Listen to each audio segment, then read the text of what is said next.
The stupidest but best part of the story is now this grown man with a foot on his chest, breathing now, we're talking eye to eye. And, I did let him up. And, no harm, no foul. But he tried to take off. Remember, I had to hotwire that truck and get through all that snow to get home. I hide out on the Greyhound, get across, looking at this old atlas map. And I kept it till that house fire. Okay, I would not let go of this map. It's gonna be stupid. And I always kind of talked like funny with people around through the lines, either way.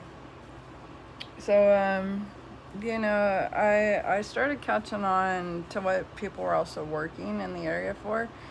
And also, like, I was trying to do something else around there because of it, to keep it away. And, like, if it's going to come in and cause problems, then why would I want you around? Like, if you can't just come in and keep the peace. That's really easy to do, but then you got these desperate people who come to get high and think this is the place to do it on life.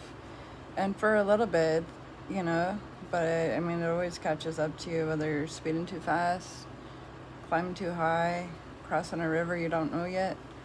I've seen it happen. And also, I've seen people take advantage of that knowing it happens. So, I really hope I can hike again because I really miss rafting the rivers. And there's so much thinking to do. But, I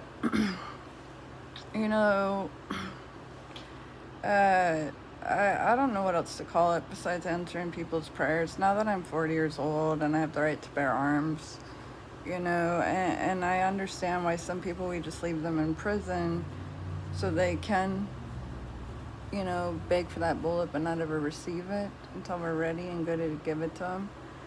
And Dahmer got an honorable discharge because he went out, he heard what you were talking about, one of the gay things you were into, and he had a hard, fucked up childhood, and he had to go through things early on in life because he was on his own, and he grew up and he took care of people. He dissolved them in acid when he was seeing that shit. And they're like, oh, he's a serial killer, he's this, he's that. And, was he, or was he actually doing the community a service? And that's, how did he maintain his honorable discharge even after death? You gotta ask yourself that.